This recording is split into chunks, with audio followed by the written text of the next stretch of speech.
مثل الذين ينفقون أموالهم في سبيل الله كمثل حبة أنبتت سبع سنابل في كل سنبلة 100 حبة والله يضاعف لمن يشاء والله واسع عليم سبحان ربك رب العزة عما يصفون وسلام على المرسلين والحمد لله رب العالمين.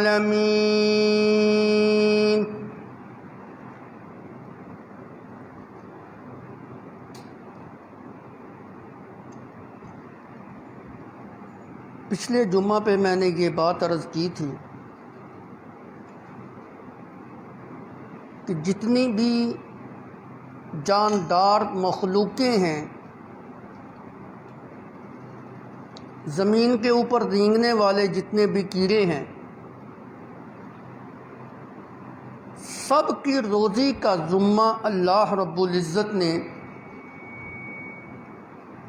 لے رکھا ہے، حالانکہ اللہ رب العزت کے اوپر یہ بات فرض یا واجب نہیں۔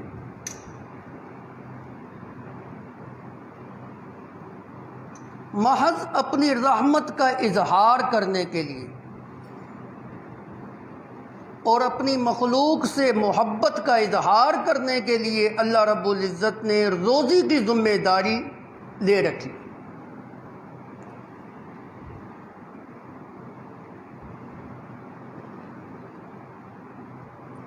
پھر شریعت کا یہ حکم ہے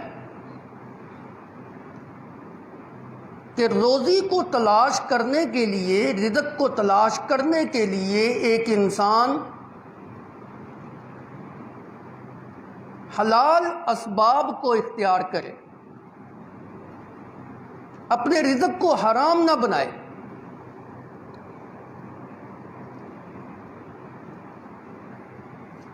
حرام کا رزق کمانے والا جو انسان ہوتا ہے، میرے نبی صلی اللہ علیہ وسلم نے فرمایا اللہ اس کی دعا کو قبول نہیں کرتا، اللہ اس کی عبادت کو بھی قبول نہیں کرتا۔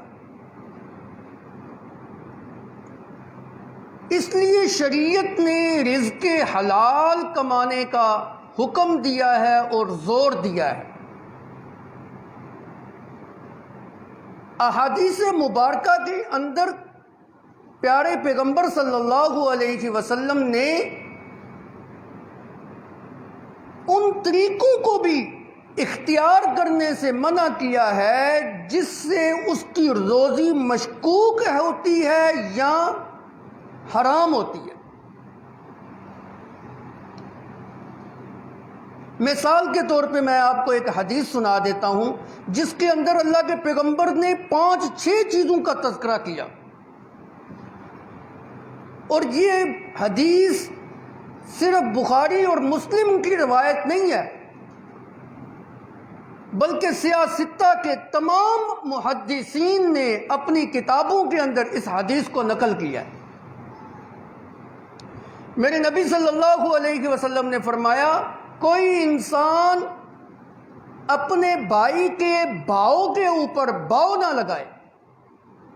ایک انسان دکاندار سے عقد کر رہا ہے، معاملہ کر رہا ہے، لین دین کر رہا ہے، دکاندار نے بتایا کہ یہ چیز 10 روپے کی ہے، 10 روپے کی میں بیچتا ہوں، خریدار کی اس کے ساتھ باس مباحثہ ہو رہا ہے، جو تیسرا فریق جو نہ آ گیا، اس نے کہا میں 12 دیتا ہوں۔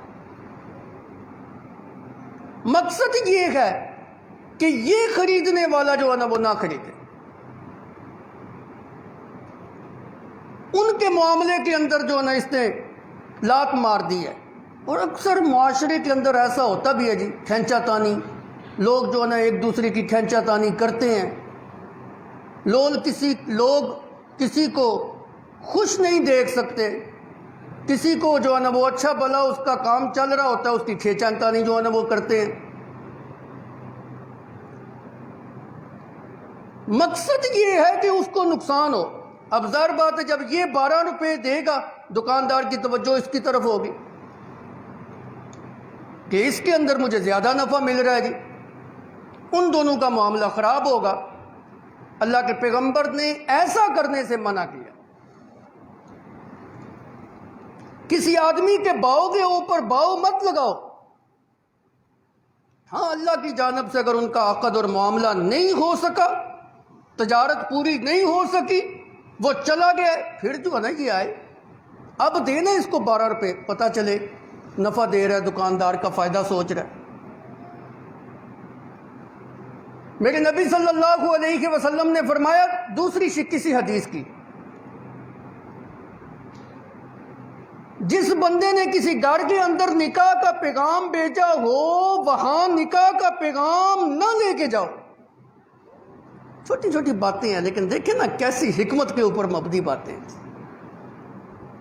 نکاح کے پیغام کے اوپر نکاح کا پیغام نہ بھیجو۔ اب یہ اس نے دیکھا کہ وہ لڑکے والے اس لڑکی والے گھر کے اندر گئے ہیں جی نکاح کا پیغام لے کے، یہ بھی اوپر سے کود پڑا جی۔ مقصد کیا ہے جی؟ اس کا رشتہ ادھر نہ ہو، میری طرف ہو جائے۔ اللہ کے پیغمبر نے ایسا کرنے سے منع کیا ہے۔ ہاں، خدا نخواستہ ان کا کسی وجہ سے آپس میں رشتہ نہیں بن سکا، ٹوٹ گیا جی، اب تم جاؤ ان کے گھر میں اپنا پیغام لے کے۔ میرے پیغمبر صلی اللہ علیہ وسلم نے فرمایا جس آدمی کے نکاح کے اندر کسی عورت کی خالہ ہو یا پھپھی ہو تو اس خالہ اور پھپھی کی بانجی اور بھتیجی جو ہے اس کے ساتھ آدمی نکاح نہ کرے۔ کیوں منع کیا؟ اس وجہ سے منع کیا کہ اب اگر وہ آدمی اس کی بھتیجی یا بانجی سے بھی نکاح کرتا ہے، یہ خالہ اور پھپھی، بانجی اور بھتیجی، یہ دونوں آپس میں بن جائیں گی سوکن۔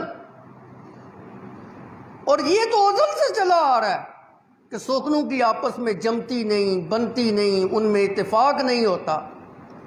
یہ جو محترم رشتہ تھا خالہ اور بانجی والا، پھپھی اور بھتیجی والا، وہ پہلے والا رشتہ بھی سوکن بننے کی وجہ سے ٹوٹ جائے گا اور انتشار کا شکار ہو۔ اس لیے اگر کسی آدمی نے کسی لڑکی کی خالہ سے نکاح کیا تو اس کی بھتیجی دوسرے نکاح میں نہیں، کسی دوسری عورت کے ساتھ نکاح بے شک کرتا ہے تو کرے، اس کی بانجی نہ لے کے آئے۔ کسی لڑکی کی پھپھی سے نکاح کیا ہے، بھتیجی نہ لے کے آئے۔ چھوٹی چھوٹی باتیں ہیں لیکن کیسی حکمت کے اوپر مبنی باتیں۔ اللہ کے پیغمبر صلی اللہ علیہ وسلم نے فرمایا کوئی عورت اپنی بہن کی طلاق کا مطالبہ بھی کسی مرد سے نہ کرے۔ اب اس کے دو معنی ہیں۔ ایک معنی یہ ہے کہ جس طرح تمام مومن آپس میں بھائی بھائی ہیں، اسی طرح تمام مومنہ بھی آپس میں بہنیں بہنیں ہیں۔ ہوتا کیا ہے، ایک آدمی کی پہلے شادی ہوئی ہے، وہ دوسری شادی کرنا چاہتا ہے، جو لڑکی ہوتی ہے جس سے شادی دوسری کی جا رہی ہے اس نے مطالبہ کر دیا میں تو تجھ سے تب شادی کروں گی جب اپنی پہلی بیوی کو طلاق دے۔ اس وقت اس کے اوپر عشق کا بھوت سوار ہوتا ہے، جو اس کو کوئی چیز نظر نہیں آتی، یہ بھی نہیں سوچتا کہ میری اولاد ہے، سارا جو نہ شرازہ بکھر جائے گا، نہ آؤ دیکھا نہ تاؤ دیکھا، پہلی کو جناب طلاق 1 2 بھی نہیں 3 اکٹھی تھی۔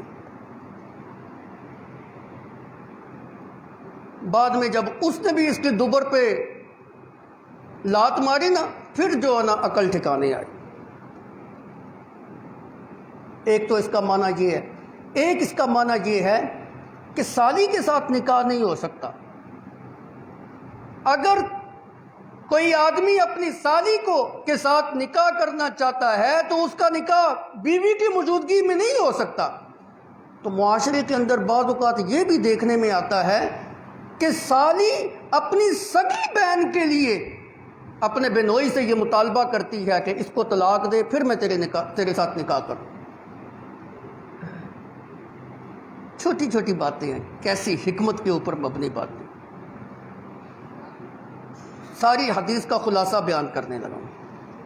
اللہ کے پیغمبر نے اس حدیث کے آخر میں جو الفاظ فرمائے نا، فرمایا فَإِنَّ اللَّهَ هُوَ رَازِقُهَا،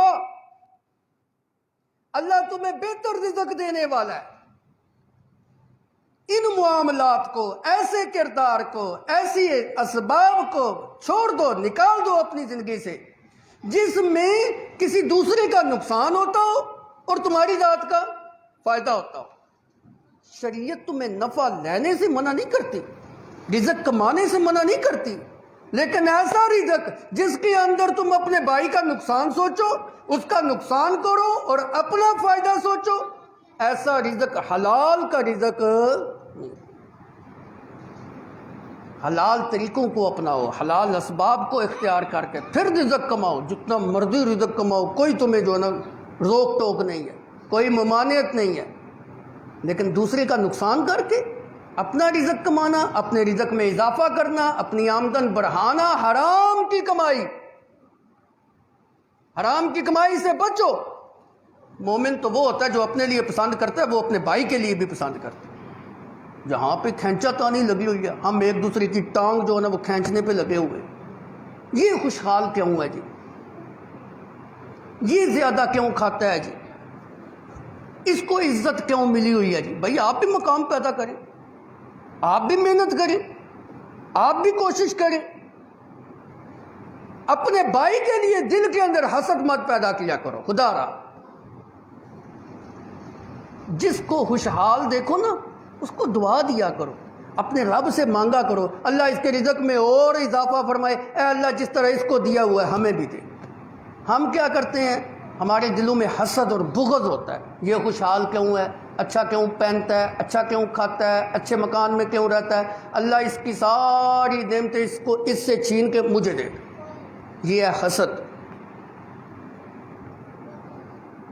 من شر حاسد اذا حسد، اللہ کے پیغمبر نے حسد کرنے والے بندے کے حسد سے بھی اللہ کی پناہ مانگی۔ حسد کرنے والے انسان کے شر سے جو ہے نا اللہ نے جو اللہ کی پناہ جو ہے نا میرے نبی نے مانگی ہے۔ اللہ سے دعا کیا کریں، اے اللہ جس طرح اس کو تو نے نعمتیں دی، تو قادر ہے ہمیں بھی دے۔ عرض کر رہا تھا حلال طریقوں سے روزی کمایا کرو، حلال اسباب اختیار کر کے جو نا رزق کمایا کرو، کوئی ممانعت نہیں ہے۔ لیکن بعض اوقات یوں بھی ہوتا ہے نا جی کہ انسان حلال طریقے سے محنت بھی کرتا ہے، کوشش بھی کرتا ہے، پھر بھی بیچارے کا رزق جو نا وہ تنگ کا تنگ ہی ہوتا ہے، نہیں ملتا، نہیں رزق جو نا وسیع نہیں ہوتا۔ یہ نہیں ہوتا کہ وہ حرام ہے، یہ نہیں ہے کہ وہ محنت نہیں کرتا یا کمانا نہیں چاہتا جی، اللہ کی جانب سے کوئی تنگی ہوتی ہے۔ یاد رکھیے رزق میں تنگی کے جو اسباب ہیں نا وہ بہت سارے اسباب، اگر آپ قرآن و حدیث کا مطالعہ کریں نا رزق میں تنگی کے اسباب بہت سارے ہیں۔ کچھ کو اب بیان کر دیتا ہوں، کچھ کو آئندہ نشست میں بیان کروں گا انشاءاللہ العزیز۔ سب سے پہلا رزق میں تنگی کا جو سبب ہے نا وہ یہ ہے کہ اپنے ذہن کے اندر یہ بات بٹھائیں کہ یہ اللہ رب العزت کی جانب سے میرے اوپر آزمائش ہے۔ رزق کی تنگی کا جو پہلا سبب ہے وہ یہ ہے کہ اللہ کی جانب سے آزمائش ہے۔ کیوں؟ میرے نبی صلی اللہ علیہ وسلم نے فرمایا، قال النبی صلی اللہ علیہ وسلم یبتلی الرجل بقدر دینہ، آدمی آزمایا جاتا ہے اپنے دین کے بقدر، جتنا دین خالص ہوگا، جتنا دین عمدہ ہوگا، جتنا دین مضبوط ہوگا، اللہ کی جانب سے آزمائش بھی اتنی اونچی ہوگی، اور جتنا وہ بندہ ایمان کے اندر دین کے اندر کمزور ہوگا، اللہ رب العزت کی جانب سے آزمائش بھی اتنی ہلکے درجے کی ہوگی۔ دیکھتے نہیں آپ نبیوں کا ایمان کتنا مضبوط ہوتا ہے، آزمائش کیسی ہے؟ نبیوں کا ایمان پہاڑ اتنا مضبوط نہیں جتنا نبی کا ایمان مضبوط ہوتا ہے، آسمان اتنا بلند نہیں جتنا نبی کا ایمان بلند ہوتا ہے، سورج اتنا روشن نہیں جتنا نبی کا ایمان روشن ہوتا ہے، پھول اتنے خوبصورت نہیں دنیا کی لہلہاتی چیزیں جو ہے نا اتنی خوبصورت نہیں جتنا نبی کا ایمان خوبصورت ہوتا ہے. اتنی مضبوط ہونے کے باوجود اللہ رب العزت کی جانب سے آزمائشیں بھی اتنی سخت ہوا کرتی ہیں. انبیاء کے اوپر آزمائشیں بھی. تو ایمان مضبوط ہو تو آزمائشیں تو پھر آئیں گی نا جی اللہ کی جانب سے. ایمان کمزور ہو آزمائشیں بھی ہلکے لیکن آتی ضرور ہے. آزمائش کی مثال آپ بٹی کی طرح سمجھیں. سونے کو آپ بٹی کے اندر ڈال دیں نا تو سونے کا کوئی نقصان نہیں ہوتا. وہ جو اوپر میل کچیل ہوتی ہے نا وہ پیچھے جو ہے نا چھٹ جاتی ہے.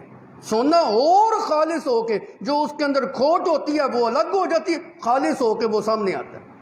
مومن بندہ جو ہوتا ہے نا جس وقت اللہ اس کو آزمائشوں کی بٹی کے اندر ڈالتا ہے نا اس کی کھوٹ الگ ہو جاتی ہے, اس کا نفاق الگ ہو جاتا ہے اور کھرا پن اور سونا جو ہے نا وہ سامنے ہو کے واضح ہو. یہ ہوتا ہے مومن. اور منافق جو ہوتا ہے نا یہ کھوٹ ہی کھوٹ ہوتی ہے.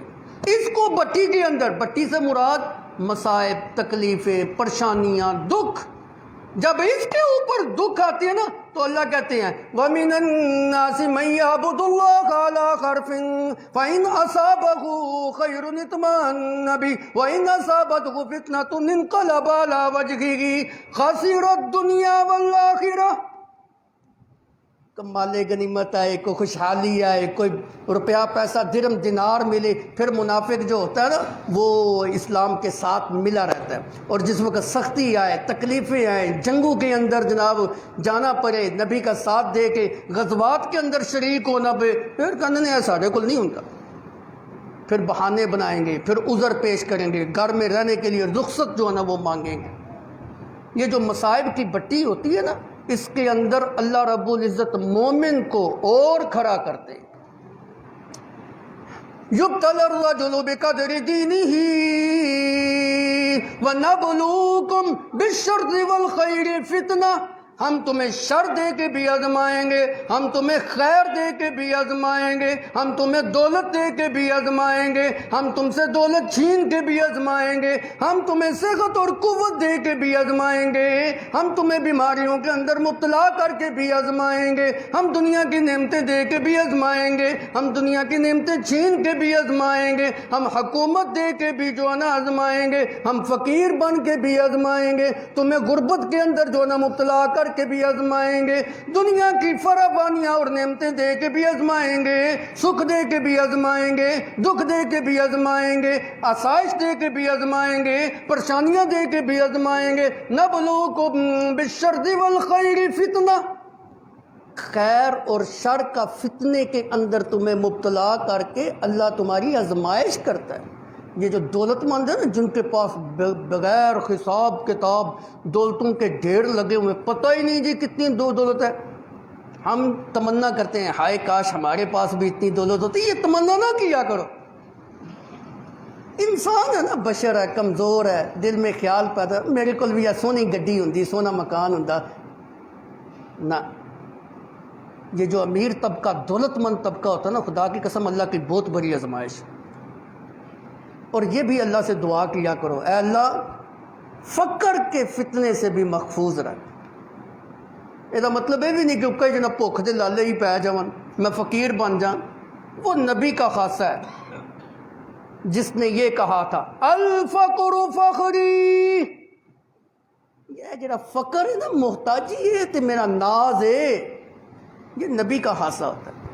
ہم کہاں اتنے مضبوط, ہم تو عاجز کمزور لوگ ہیں, ہمارا ایمان بھی کمزور ہے.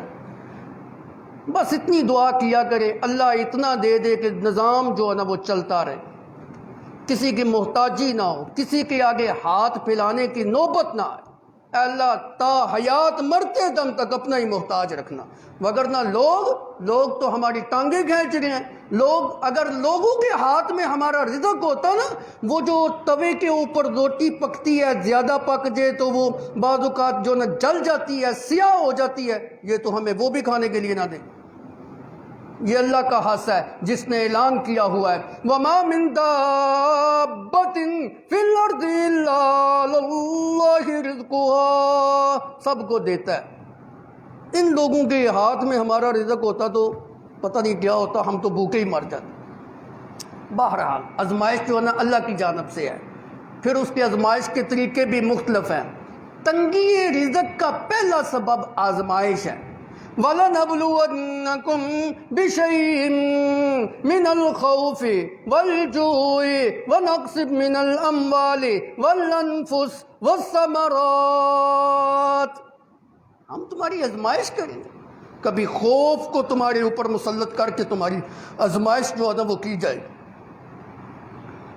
یہ جو خوف ہوتا ہے نا بہت بری چیز ہے، دشمن کا خوف، کہ دشمن ہمارے اوپر آ چڑھا جی، اب پتہ نہیں کیا ہوگا، نظام زندگی معطل ہو کے رہ جاتا ہے۔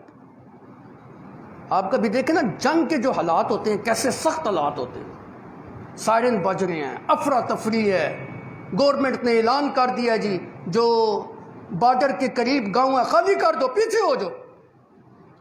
کبھی ان کو جا کے دیکھا کریں، چھوٹے چھوٹے بچے اٹھائے ہوئے ہیں، بیوی ساتھ چل رہی ہے، جس کا کوئی مال ڈنگر جانور ہے اس نے وہ بھی ساتھ لیا ہوا ہے، بستی کو خالی کر کے وہ پیچھے جا رہے ہیں، مکان بھی خالی کر دیا، ادھر زرعی زمین تھی زمین کو بھی چھوڑ دیا، اپنی جائیداد کو بھی چھوڑ دیا، کاروبار کو بھی چھوڑ دیا، افراتفری کا عالم ہے، خانہ بندوش جو ہے نا وہ بنا ہوا ہے، مسافر بن کے دوسری جگہ کے اوپر جا رہا ہے۔ کیا ہے؟ ایک خوف کی کیفیت ہے، دشمن جو ہے نا ہمارے اوپر حملہ آور نہ ہو۔ اب تو جناب ہوپ بھی اور طرح کی، اب جناب ایسے کم مارتے ہیں اوپر سے آ کے مارتے ہیں، کاروبار ٹھپ ہے جی، معیشت درم برم ہے جی، دکانیں بھی نہیں کھول سکتے جی، ڈر ہے جی، کیفیت۔ اس کی مثال آپ دیکھ لیں، اب تو جناب ہمارے کان پک گئے ہیں نا، کرونا کرونا کرونا جس وقت آغاز ہوا تھا اتنا سخت لاک ڈاؤن تھا، بازار سنسان، گلیاں سنسان، بندے باہر نکلنے کو ڈرتے تھے۔ وہ جگہ اور وہ مارکیٹیں جہاں لوگوں کا ہجوم ہوتا تھا سنسان پڑی ہوئی، تعلیمی نظام معطل ہے، سکول بند ہے، یونیورسٹیاں بند ہے، کالج بند ہے، تھانہ کچہری بند ہے، ٹریفک پیا جام ہے، کوئی بندہ بشر باہر نظر نہیں آتا تھا۔ میرا تعلق ریلوے روڈ کے ساتھ ہے، خدا کی قسم خوف آتا تھا، ہم نے تو کبھی زندگی میں یہ منظر ہی نہیں دیکھا تھا کہ دن 12 بجے ایسا سناٹا۔ کیا وجہ کیا تھی؟ خوف، یہ خوف تھی، خوف تھا باہر نکلیں گے کہ سانو کرونا نہ ہو جائے، سارے بچیاں نہ ہو جائے، بچے بھی اندر، بوڑھے بھی اندر، عورتیں بھی اندر۔ وَلَنَبْلُوَنَّكُمْ بِشَيْءٍ مِّنَ الْخَوْفِ، ہم بعض اوقات خوف کو تمہارے اوپر مسلط کر کے تمہاری آزمائش کرتے ہیں، وَالْجُوعِ، بعض اوقات ہم بھوک کو تمہارے اوپر مسلط کر کے تمہاری آزمائش کرتے ہیں۔ بھوک جو ہوتا ہے نا یہ تو جاندار انسانی زندگی کا خاصہ ہے نا، کوئی جاندار ایسا نہیں جس نے کھانا نہ کھانا ہو، چارہ نہ کھانا ہو، کھانے کی ضرورت ہے اس کو۔ انبیاء بھی اس چیز سے ان کو استثناء حاصل نہیں کہ وہ کھانا نہ کھاتے ہیں۔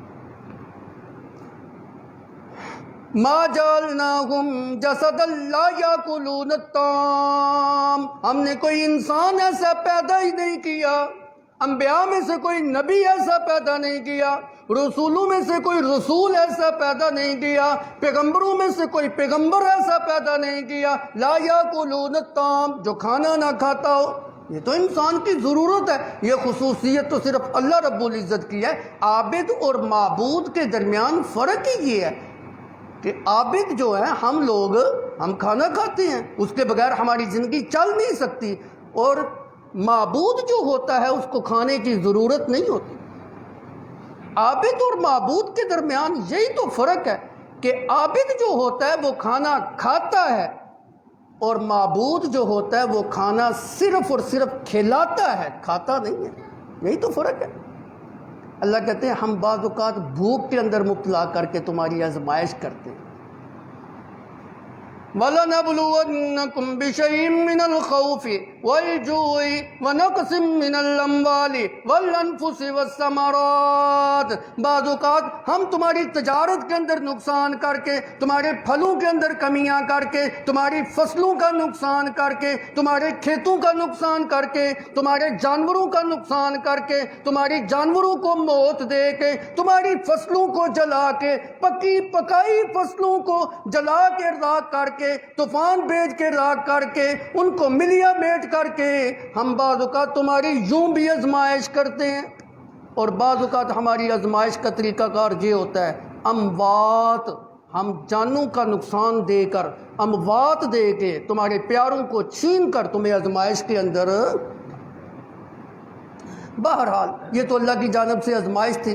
عرض یہ کر رہا تھا جو رزق کے اندر تنگی ہوتی ہے اس میں پہلا سبب یہ ہوتا ہے کہ اللہ کی جانب سے آزمائش ہوتی ہے۔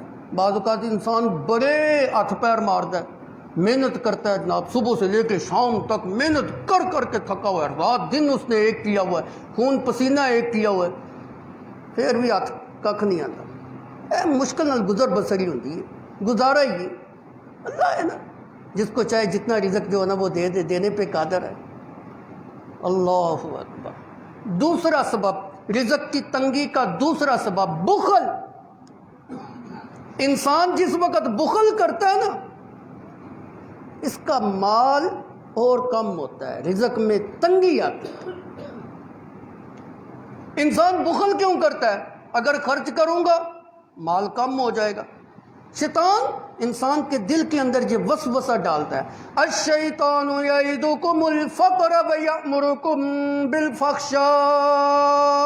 شیطان تو تمہارے دلوں کے اندر یہ وسوسہ ڈالتا ہے، اور بڑی محنت کی کمائی ہے، بڑی تو نے محنت کر کے مشقت کر کے مال کمایا ہے، کدھر خرچ کر رہا ہے؟ اللہ کے راستے میں خرچ کر، مال ضائع پہ کرنا ہے، چھڑ پر۔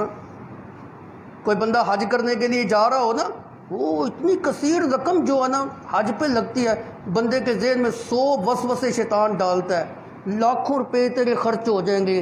پتہ ہے لاکھوں روپے جوڑنے میں تجھے کتنے سال لگے ہیں، زندگی کا کتنا عرصہ گزرا ہے، یہی لاکھوں روپے تیرے بچوں کے کام آئے گا، لاکھوں روپے خرچ ہونے سے فقیر بن جائے گا۔ الشیطان یعدکم الفقر ویأمرکم بالفحشاء۔ شیطان کا کام ہی یہ ہے کہ وہ بے حیائی کا جو ہے نا وہ حکم دیتا ہے، وہ انسان کو بخل کی طرف جو ہے نا وہ لے جاتا ہے۔ انسان خرچ نہیں کرتا، جمع کر کر کے سمیٹ کے اپنے پاس گن کے رکھتا ہے، کہیں میرا مال جو ہے نا وہ کم نہ ہو جائے۔ اللہ کیا کہتے ہیں؟ یحسب ان مالہ اخلدہ، گن کے رکھنا، شمار کر کے رکھنا، اس کا یہ گمان ہے کہ اس کا مال اس کے پاس سدا رہے گا۔ اور دیکھتے نہیں ہو کتنے امیر اس دنیا سے چلے گئے، فرعون اور نمرود جیسے لوگ، خزانوں کے مالک لوگ، جب اس دنیا سے گئے سارا خزانہ یہاں پہ چھوڑ کے گئے، کوئی چیز ساتھ نہیں لے گئے۔ یحسب ان مالہ اخلدہ، گمان یہ کرتا ہے اس کا مال سدا اس کے پاس رہے گا، کلا، ہرگز نہیں، یہ اس کا گمان غلط ہے۔ بعض مفسرین نے بڑا عمدہ ترجمہ کیا ہے، ایک میں تفسیر دیکھ رہا تھا، اس نے یہ ترجمہ کیا ہے، یحسب ان مالہ اخلدہ، انسان گمان یہ کرتا ہے اخلدہ کہ اس کا مال اس کو سدا اس دنیا کے اندر جو ہے نا وہ رکھے گا، اس کے اوپر کبھی موت نہیں آئے گی، اس کے اوپر کبھی تکلیف نہیں آئے گی، اس کے اوپر کبھی پریشانی اور دکھ نہیں آئے گی۔ جاؤ امیروں سے جا کے دیکھو ان کو کتنی پریشانیاں ہیں، کتنے دکھ ہیں، کتنی تکلیفیں ہیں، کتنے مصائب ہیں۔ کیا اس کی دولت اس کو بیماری آنے سے روک سکتی ہے؟ کیا اس کی دولت اس کو موت کے منہ سے بچا سکتی ہے؟ کیا اس کی دولت اس کو اللہ کے عذاب سے بچا سکتی ہے؟ کلا، ہرگز نہیں، ہرگز نہیں، ہرگز نہیں۔ لَيُنبَذَنَّ فِي الْحُطَمَةِ، اللہ کہتے ہیں ہم اس کی دولت کو خطمہ کے اندر ڈالیں گے۔ ما ادراک ما الخطمہ، تمہیں کیا پتا ہو خطمہ کیا چیز ہے؟ نار اللہ الموقدہ، اللہ کی سلگائی ہوئی آگ ہے۔ نار اللہ الموقدہ، اللہ کی بھڑکائی ہوئی جہنم کی آگ ہے، اس کے اندر ہم اس کو ڈالیں گے، پھر کہیں گے یہ ہے تیرا مال۔ بخل نہ کیا کرے، اللہ کے راستے میں خرچ کیا کرے۔ ہمارا وتیرہ کیا ہوتا ہے؟ ہم دنیا کے معاملات میں اندھا دھند خرچ کرتے ہیں۔ یہ بیٹے کی شادی ہے جی، کھول دو دروازے جناب دولت کے، ایک ایرا روز روز ہونی ہے جی، وہ سنت کی ہم پھر دجیاں وہاں پہ جو نہ اڑاتے ہیں جی، لائٹنگ ہو رہی ہے تو خسرے ناچ رہے ہیں تو جناب ٹول ٹمکا ہو رہا ہے تو پتہ نہیں کیا کیا خرافات ہے جی، برادری کے اندر ہمارا ناک اونچا ہو جائے۔ اور جب اللہ کے راستے میں خرچ کرنا، ہم 100 دفعہ سوچتے ہیں ایتھے کنے خرچ کراں کہ نہ کراں، اے بندہ کون ہے، کتھوں آیا ہے، مستحق ہے کہ نہیں ہے جی، ساری چھان بین کر کے پھر اسی ہم تھوڑے جے پیسے دے دیں۔ کسی غریب اور یتیم اور پڑوس کے اندر جو نہ کوئی بھوکا مرتا ہو توجہ ہی نہیں ہے۔ اپنے ارد گرد کے ماحول کے اندر غرباء کا لحاظ رکھا کریں، یہ مال آپ کو کام نہیں آئے گا۔ جو آپ خرچ کر دیں ہیں نا وہ اللہ کے پاس آپ کا جو اکاؤنٹ کھلا ہوا ہے اس کے اندر آپ سیو کر دیں، وہی آپ کو بچائے گا، وہی آپ کو کام آئے گا۔ باقی کسی نے عمدہ کپڑے پہن لیے ختم، عمدہ رہائش رکھ لی ختم، یہ فنا ہو جانے والی، عمدہ گاڑی ہے جی ختم۔ یہ دنیا کی فانی اور مادی چند دنوں کی رونق ہے، بس متاع قلیل، تھوڑا جا نفع ہے، زندگی تو گزر ہی جائے گی۔ کسی کی اچھے طریقے سے گزر رہا ہے، کسی کی برے طریقے سے گزر رہا ہے۔ جو اللہ اور اس کے رسول کا تابع دار ہے، دعا کیا کرو آخرت سنور جائے۔ دنیا کے اندر تو ابھی میں آیا نہیں تھا، اللہ نے میرا رزق لکھ دیا ہوا ہے، کوئی مائی کا لال مجھ سے میرے منہ سے نوالا چھین نہیں سکتا۔ اپنا اعتقاد اور ایمان کامل بناؤ۔ کوئی بڑی سے بڑی شخصیت ہے، کوئی بڑے سے بڑا آدمی ہے، گاؤں دا چودھری بھی ہوئے نا، آپ کا رزق نہیں بند کر سکتا، آپ کا پانی نہیں بند کر سکتا۔ جو رزق اللہ نے آپ کا لکھ دیا ہوا ہے وہ آپ سے کوئی بھی بندہ، ہاں وہ کتنا ہی طاقتور کیوں نہ ہو، آپ سے چھین نہیں سکتا، وہ آپ کو مل کے رہے گا۔ اتنی دیر تک آپ موت کے منہ میں نہیں داخل ہوں گے، اتنی دیر تک آپ لحد اور قبر کے اندر نہیں جائیں گے جتنے لقمے اللہ نے آپ کے لیے لکھ دیے ہیں، جب تک آپ وہ کھا نہیں لیں۔ کوئی کیسے آپ کا رزق چھین سکتا ہے؟ اور اگر اللہ نے آپ کا رزق بند کر دیا ہے نا، ساری دنیا اور دولت مند اور سرمایہ دار اور جاگیردار اکٹھے مل کے بھی زور لگائیں، ایک لقمے کا بھی اضافہ نہیں کر سکتا۔ کوئی آپ کو دے نہیں سکتا، کوئی آپ سے چھین نہیں سکتا۔ یہ تو میرے اللہ کی طاقت ہے، اس کی قدرت ہے، اس کا خزانہ ہے، اسی کے پاس۔ اللہ کے راستے میں جب خرچ کرتے ہو تو پھر دل کھول کے خرچ کیا کرو۔ مثل الذین ينفقون اموالهم فی سبیل اللہ کمثل حبۃ انبتت سبع سنابل فی کل سنبلۃ مئۃ حبۃ، ایک دو گے میں اللہ 700 کر کے لٹاؤں گا، 1 روپیہ خرچ کرو گے میں اللہ 700 گنا اضافہ کر کے جو نہ تمہیں دوں گا۔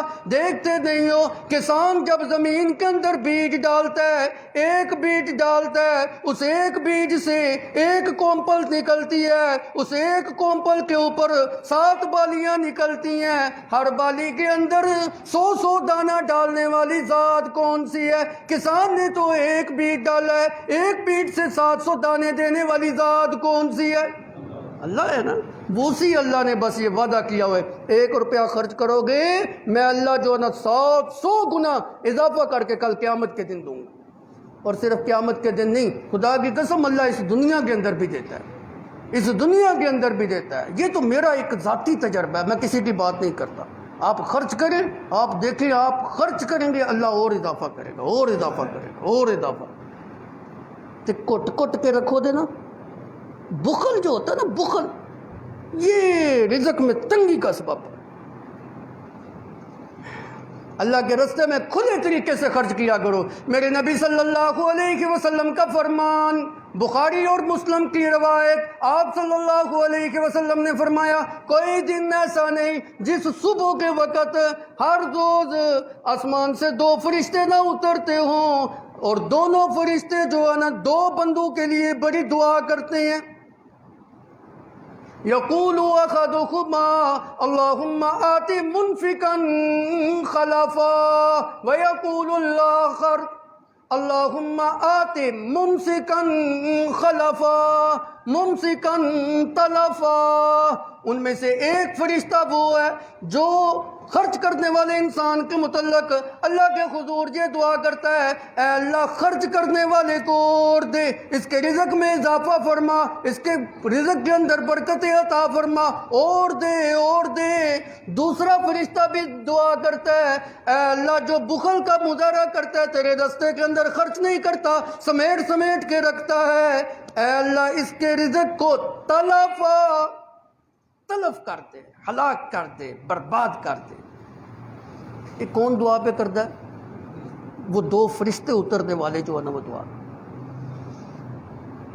ایک حدیث مبارکہ کے اندر آتا ہے، نبی صلی اللہ علیہ وسلم نے فرمایا قال اللہ تعالی انفق انفق علیک، تو خرچ کر۔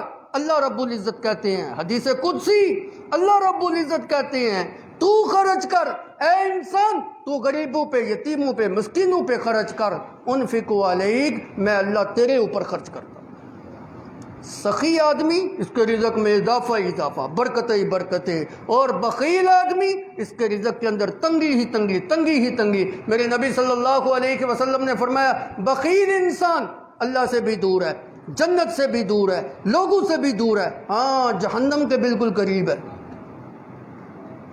اور سخی انسان یہ لوگوں کے بھی قریب ہے، جنت کے بھی قریب ہے، اللہ کے بھی قریب ہے، ہاں جہنم سے بہت دور ہے، کوسوں دور ہے۔